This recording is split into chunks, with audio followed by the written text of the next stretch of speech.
Mari terlebih dahulu kita bersatu di dalam doa. Kita syukur untuk pagi hari ini ya Tuhan, berbicaralah kepada setiap kami melalui kebenaran firman-Mu dalam nama Bapa, Putra, dan Roh Kudus. Amin. Terima kasih untuk Pak Fajar bacaan firman-Nya, dan pagi hari ini kita akan berbicara mengenai victorious living atau hidup yang berkemenangan. Kalau kita katakan victorious living, hidup berkemenangan, kira-kira apa yang ada dalam pikiran kita? Hidup yang berkemenangan, apa yang langsung terlintas dalam benak kita? Makan siang gitu? Belum, masih setengah 11.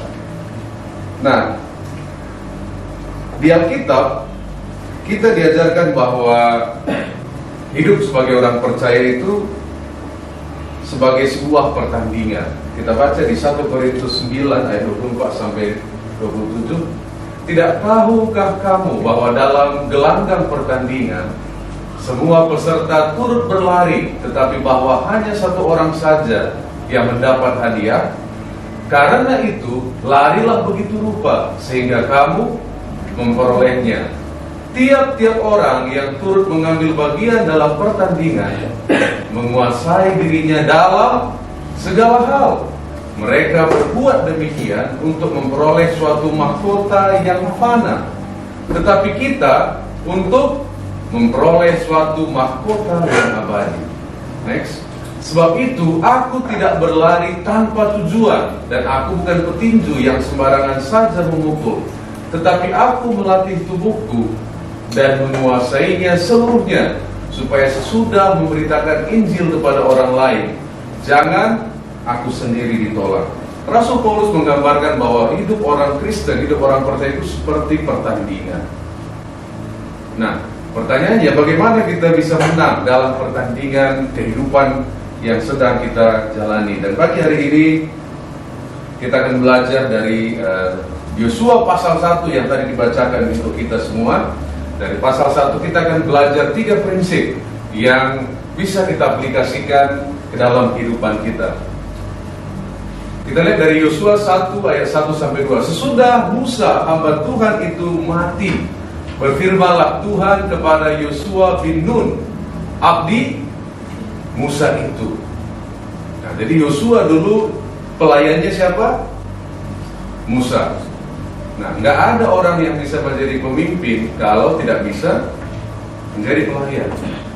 Melayani bukan tentang jabatan, melayani juga bukan tentang posisi. Melayani sikap hati. 3-4 minggu yang lalu sepertinya saya sangat kaget apa yang dilakukan oleh Archer ya, dan juga mungkin Pak Tommy. Mereka membagi-bagikan brosur ya. Karena kita tahu Archer nggak ada jabatan di gereja ini, tapi dia melakukan. Iya kan? Gak punya dia jabatan di sini. Dan minggu lalu, kemarin anak-anak saya nggak bisa ikut karena ada 7 orang ya, teman-teman Archer boleh bergabung. Jadi melayani bukan tentang jabatan, bukan tentang posisi, tapi sikap hati. Dan orang yang ingin jadi pemimpin harus bisa melayani. Makanya di perkumpulan kita ini, di gereja ini, kita belajar untuk saling melayani. Karena nanti baru Yosua dikatakan hamba Tuhan. Di sini dikatakan bahwa Yosua abdi itu pelayannya Musa. Nah, jadi kalau kita mau jadi pemimpin, kita harus mau menjadi abdi. Dan sesudah Musa hamba Tuhan itu mati, ini adalah sebutan yang paling mulia. Sesudah Musa hamba Tuhan itu. Jadi apapun titel kita hari ini, nanti di surga yang paling keren itu di hamba Tuhan, ya kan? Profesor, doktor sampai di surga nggak berlaku kan? Tapi hamba Tuhan masih berlaku. Hambaku Musa telah mati, sebab itu bersiaplah sekarang, seberangilah sungai Yordan ini, engkau dan seluruh bangsa ini, menuju negeri yang akan kuberikan kepada mereka, kepada orang Israel itu. Next. Setiap tempat yang akan diinjak oleh telapak kakimu, kuberikan kepada kamu, seperti yang telah kujanjikan kepada Musa. Dari padang gurun dan gunung Libanon yang sebelah sana itu sampai ke sungai besar, yakni sungai Efrat, seluruh tanah orang Het, sampai ke laut besar di sebelah matahari terbenam, semuanya itu akan menjadi daerahmu. Yang pertama, Tuhan memberikan tujuan. Joshua, ini yang akan kalian tuju. Pertanyaan saya, apa tujuan Tuhan dalam hidup kita? Mungkin ada yang menjawab, saya pengen menjadi orang yang diberkati. Bisa, ya kan? Saya pengen menjadi ini. Oke. Tapi saya percaya tujuan Tuhan tidak hanya sebatas itu. Saya percaya tujuan Tuhan agar kita tumbuh dalam semua potensi kita, agar kita bisa melakukan Matius 28 ayat 19 sampai 20. Karena itu pergilah, jadikanlah semua bangsa muridku, dan baptislah mereka dalam nama Bapa dan Anak dan Roh Kudus, dan ajarlah mereka melakukan segala sesuatu yang telah kuperintahkan kepadamu. Dan ketahuilah, aku menyertai kamu senantiasa sampai kepada akhir zaman. Ini tujuan kita semua. Dan kemarin kami menghadiri pesta 50 tahun pernikahan kakek kami, ya. Dan ada satu kompol, ya, komisaris polisi, ya, mantan, yang memberi kata sambutan. Dia bilang begini, bagi saya perayaan ini tidak akan sempurna kalau bapak yang sedang merayakan ulang tahun pernikahan tidak memiliki murid. Karena nanti di surga yang Tuhan tanya ini, dia bilang begitu. Wah, ini bedah-bedah yang paling berbeda dengan yang lain. Dia mantan polisi loh, kompol polisi. Kalau nggak salah, Menet Tarigan namanya. Wah, saya waktu dengar itu, ini luar biasa. Pak pendeta aja nggak berani bilang begitu sama yang melakukan, tapi dia berani loh. Karena nanti di sana, nah inilah tujuan kita. Bagaimana kita sebagai komunitas kita menyederhanakannya, yaitu menjadi gereja mandiri dengan target 150 jemaat aktif. Dan seperti kita lihat hari ini kita masih jauh dari target kita, dan program-program yang kita buat sebenarnya inilah jembatan untuk kita bisa mencapai target itu. Jadi yang pertama, kita memiliki tujuan dalam hidup. Nah, masalahnya anak-anak muda ialah, wah, ngapain punya tujuan? Nanti aja, mumpung masih muda gitu kan. Masalahnya waktu jam itu berputar terus. Ya, kita nggak selamanya muda. Saya pun sedang bercermin, bisa juga ubanan gitu. Karena saya selalu seperti berpikir forever ya gitu kan. Setelah dibuka itu banyak putih, baru sadar. Wah, akhirnya saya mengerti bahwa menjadi tua itu pasti, ya dirinya ternyata pasti. Tapi diri juga masih tetap merasa muda kan? Masih. Nah, itu masalahnya, kita merasa muda, waktu berjalan terus. Ya, anak-anak muda, tentukan apa tujuan dalam hidup kita.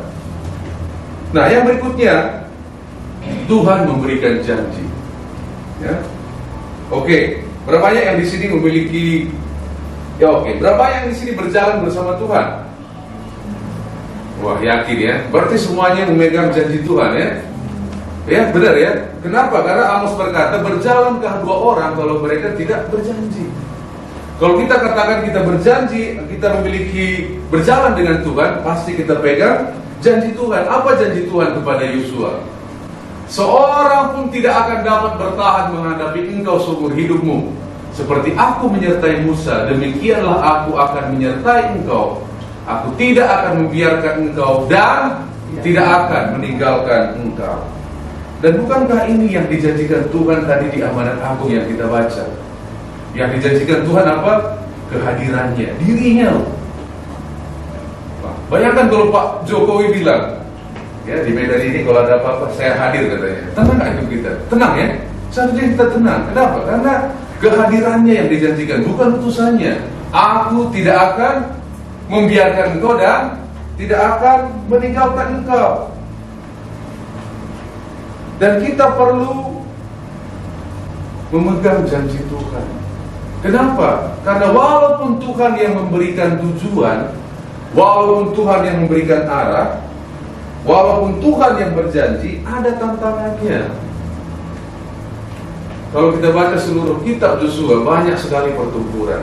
Mereka nggak masuk tanah Kanan itu, oh, masuklah, gitu. Nggak begitu. Ya, di Bilangan pasal 13, ketika 12 pengintai dikirim, diutus melihat tanah perjanjian. Kemudian Kaleb mencoba menenteramkan hati bangsa itu di hadapan Musa, katanya. Tidak, kita akan maju dan menduduki negeri itu sebab kita pasti akan mengalahkannya. Tetapi orang-orang yang pergi ke sana bersama-sama dengan dia berkata, kita tidak dapat maju menyerang bangsa itu karena mereka lebih kuat daripada kita. Ini Yosua dan Kaleb. Tuhan sudah berikan tujuan, mereka lihat masalah yang sama. Next. Juga mereka menyampaikan kepada orang Israel kabar busuk tentang negeri yang diintai mereka dengan berkata, negeri yang telah kami lalui untuk diintai adalah suatu negeri yang memakan penduduknya, dan semua orang yang kami lihat di sana adalah orang-orang yang tinggi-tinggi perawakannya. Juga kami lihat di sana orang-orang raksasa, orang enak yang berasal dari orang-orang raksasa, dan kami lihat diri kami seperti belalang, dan demikian juga mereka terhadap kami. Jadi ada 12 pengintai, 10 orang berkata, mayoritas ya, kebanyakan bilang apa? Nggak mungkin, kita ini hanya seperti belalang. Mereka melihat masalah yang sama, mereka mendengar janji yang sama loh. Mereka melihat masalah yang sama, tapi responnya berbeda. Dan hari ini juga, di ruangan ini, ada 2 kelompok orang percaya. Ketika kita melihat tantangan masalah, kita melihat diri kita. Kita gagal menempatkan Tuhan dalam masalah kita. Celakanya lagi, kita lihat masalah, kita lihat diri kita lihat kiri dan kanan, ya kan? Akhirnya masalah kita juga kadang-kadang dari masalahnya pastor. Mereka juga sama, menyalahkan Musa. Bahkan terakhirnya mereka juga menyalahkan Tuhan. Next. Bersungguh-sungguhlah semua orang Israel kepada Musa dan Harun, dan segenap umat itu berkata kepada mereka, sekiranya kami mati di tanah Mesir atau di padang gurun ini. Sebenarnya yang mereka nggak yakin apa? Tujuan Tuhan. Padahal Tuhan bertujuan memindahkan mereka kan? Mereka bilang, kenapa nggak kami mati di Mesir saja? Mengapakah Tuhan, coba lihat, membawa kami ke negeri ini supaya kami tewas oleh pedang dan istri serta anak-anak kami menjadi tawanan? Bukankah lebih baik kami pulang ke Mesir? Dan mereka berkata seorang kepada yang lain, baiklah kita mengangkat seorang pemimpin, lalu pulang ke Mesir.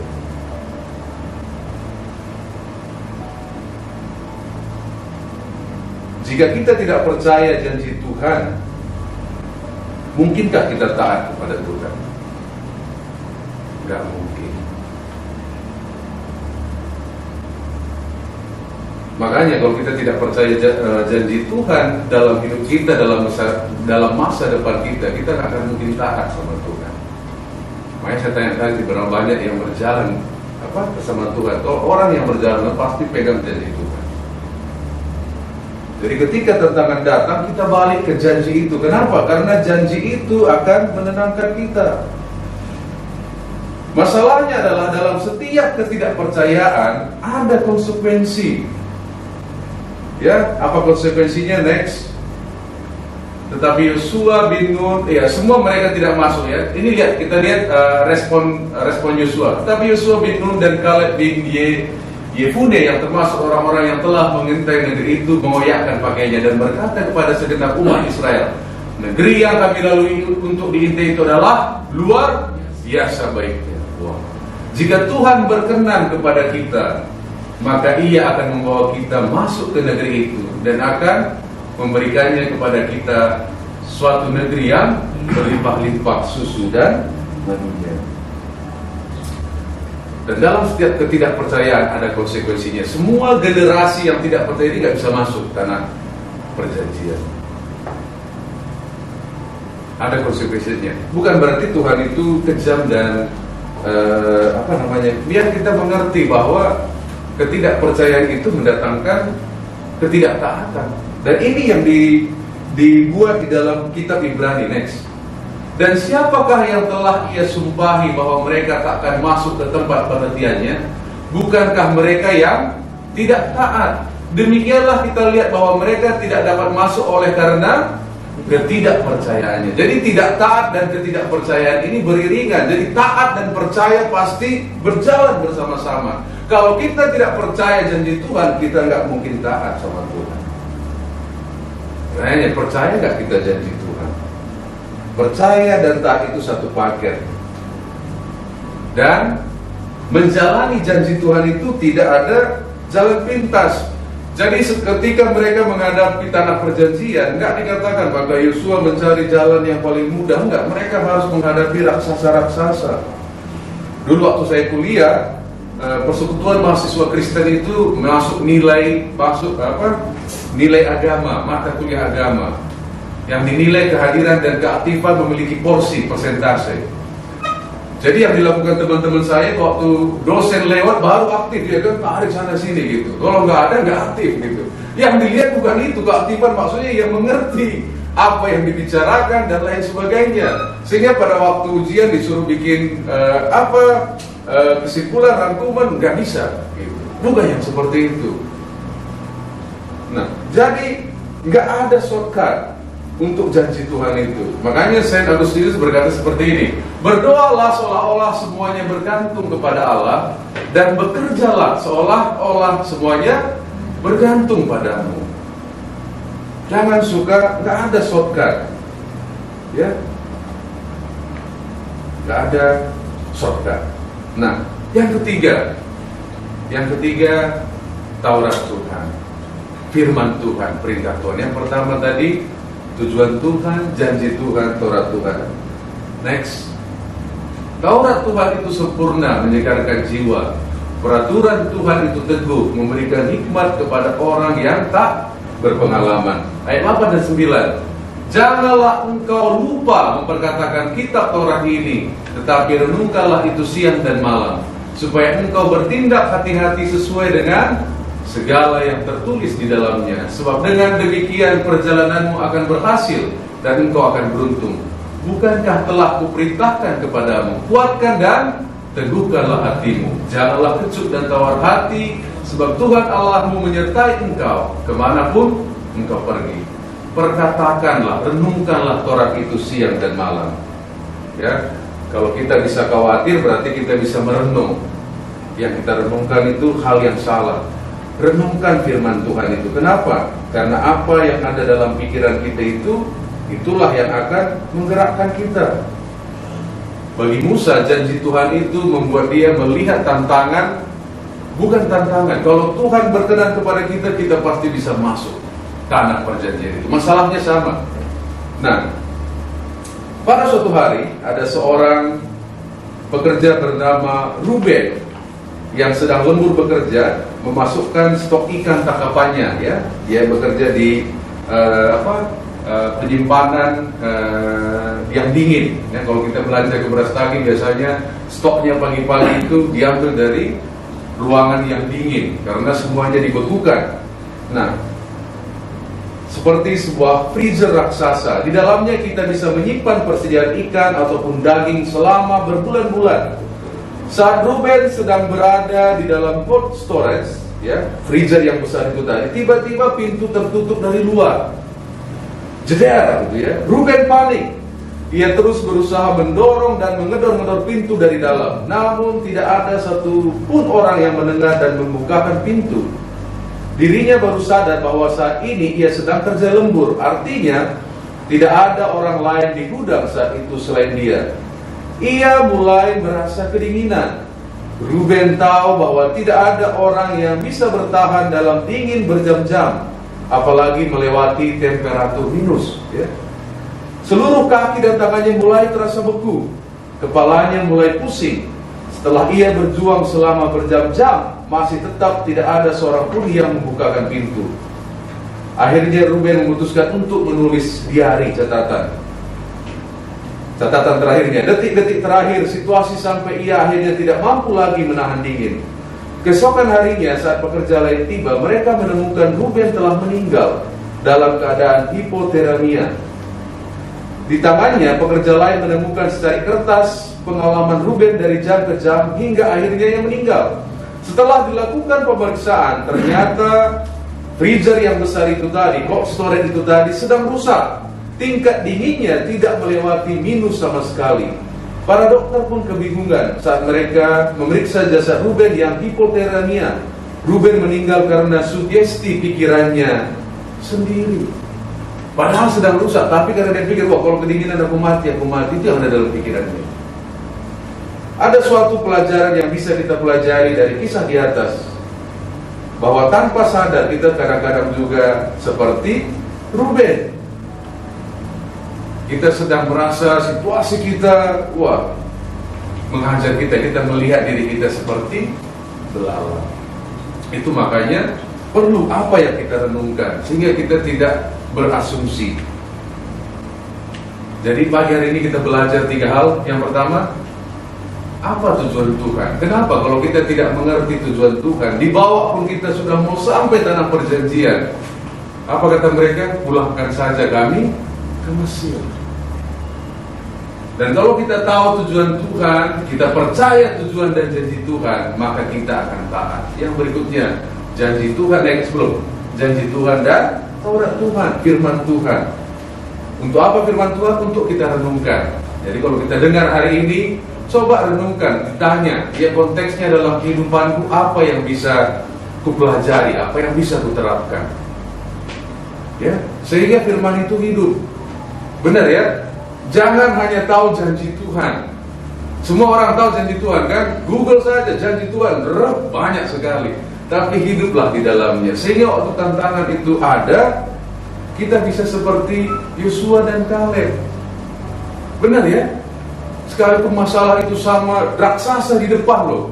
Kalau Tuhan sudah berjanji, Tuhan berkenan kepada kita, kita akan masuk tanah perjanjian. Amin. Kurang semangat. Amin. Amin. Mau masuk tanah perjanjian kan? Amin. Itu berkemenangan. Nah, hari ini saya nggak tahu apapun beban kita, tapi di ayat ini next 6 dan 7 dikatakan, kuatkan dan teguhkanlah hatimu, sebab engkau lah yang akan memimpin bangsa ini memiliki negeri yang kujanjikan dengan bersumpah kepada nenek moyang mereka untuk diberikan kepada mereka. Hanya kuatkan dan teguhkanlah hatimu. Kenapa Tuhan harus ulangi? Karena dia tahu Joshua akan khawatir melihat raksasa itu. Karena dia tahu saudara dan saya juga ada kekhawatiran. Siapa yang gak punya kekhawatiran di tempat ini? Tapi Tuhan katakan kuatkan dan teguhkanlah hatimu. Jadi waktu kita lihat situasi itu, jangan kita lihat diri kita, lihat kembali kepada Tuhan. Tempatkan Tuhan dalam gambar masalahnya. Sama seperti begitu ya. Sebab dia hidup. Memang kita nggak tahu. Memang hari esok itu mungkin belum jelas. Masa depan itu belum jelas. Tapi kan kita tahu siapa yang memegang hari esok. Amin. Iya. Sebab dia hidup, ada hari esok. Sebab dia hidup, ku tak gentar, karena ku tahu dia pegang hari esok. Hidup jadi berarti sebab dia hidup. Mungkin hari ini kita khawatir, kita tidak bisa melihat, mungkin banyak raksasa, mungkin gelap dan lain sebagainya. Firman Tuhan katakan, kuatkan dan teguhkanlah hati. Hiduplah di dalam janji Tuhan. Jangan hanya tahu, tapi hidup di dalamnya. Sehingga ketika tantangan itu ada, kita bisa hidup dalam berkemenangan. Saya undang pemain musik boleh hadir, boleh maju ke depan.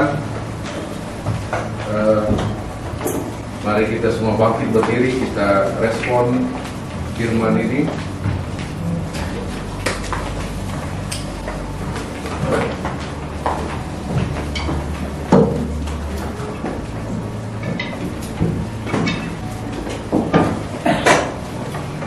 Mari kita tundukkan kepala kita.